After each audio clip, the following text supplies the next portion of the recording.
क्या होगा जब एक मासूम बच्चे की सच्चाई पर कोई यकीन ही न करे? क्या रुचिदा सच बोल रहा है या इसके पीछे छिपा है कोई ऐसा राज जो पूरे परिवार को हिला कर रख देगा? आखिर मिस्टी मासी का फोन उसके पास कैसे आया और वो कौन लोग थे जिन्होंने बिना उसकी बात सुने उसे डांट दिया?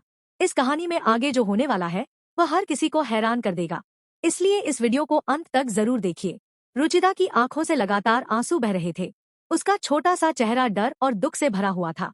वह बार बार अपने आंसू पोंछने की कोशिश कर रहा था, लेकिन उसके दिल का दर्द उसकी आंखों में साफ दिखाई दे रहा था। तभी उसकी माँ उसके पास आई और चिंता भरी आवाज में बोली, रुचिदा, क्या हुआ बेटा? तुम रो क्यों रहे हो? और ये मिस्टी मासी का फोन तुम्हारे पास कहाँ से आया? माँ के सवाल सुनकर रुचिदा कुछ पल के लिए चुप हो गया। उसकी आंखों में फिर से आंसू भर आए। ऐसा लग रहा था जैसे वह कुछ कहना चाहता हो, लेकिन शब्द उसके गले में ही अटक गए हों। कुछ देर बाद उसने कांपती हुई आवाज में कहा, मम्मी, मैंने कोई गलती नहीं की। सच में मैंने कुछ भी गलत नहीं किया, लेकिन फिर भी उन अंकल और आंटी ने मुझे बहुत डांटा। यह कहते हुए उसकी आवाज भर आ गई। उसने सिर झुका लिया और दोनों हाथों को कसकर पकड़ लिया। ऐसा लग रहा था जैसे वह उस पल को याद करके फिर से डर गया हो। उसकी माँ हैरान थी। वह समझ नहीं पा रही थी कि आखिर ऐसा क्या हुआ होगा कि उसका बेटा इतना परेशान हो गया। रुचिदा ने धीरे धीरे पूरी बात बतानी शुरू की। उसने कहा कि उसने बार बार समझाने की कोशिश की थी कि वह निर्दोष है। उसने यहाँ तक कि अपनी कसम भी खाई थी, लेकिन किसी ने उसकी बात पर भरोसा नहीं किया। जितना वह अपनी सफाई देता, उतना ही लोग उसे शक की नजरों से देखने लगते। उसे ऐसा महसूस होने लगा था जैसे उसकी सच्चाई की कोई कीमत ही नहीं है। उस छोटे से बच्चे के लिए यह सब सहना बहुत मुश्किल था। माँ ध्यान से उसकी हर बात सुन रही थी, लेकिन उसके मन में एक सवाल बार बार घूम रहा था। आखिर मिस्टी मासी का फोन रुचिदा के पास आया कैसे? यह कोई साधारण बात नहीं थी।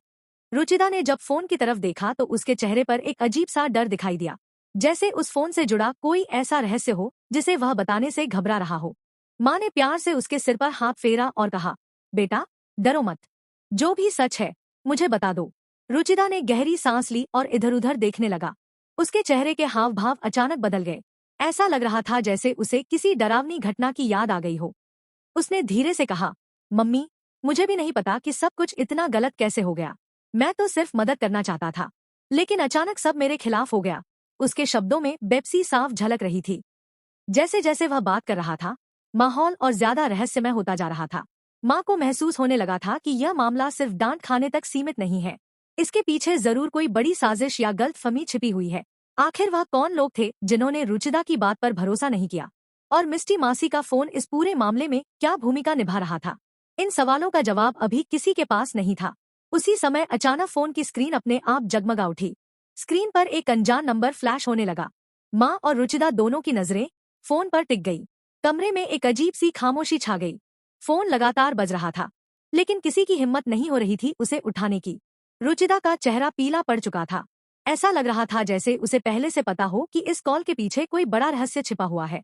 माँ ने धीरे धीरे फोन की तरफ हाथ बढ़ाया, लेकिन जैसे ही उसने कॉल रिसीव करने की कोशिश की, फोन अचानक बंद हो गया। अब कमरे में पहले से भी ज्यादा सन्नाटा था। रुचिदा की धड़कनें तेज हो चुकी थी और उसकी माँ के मन में भी कई सवाल उठने लगे थे। आखिर वह कॉल किसका था?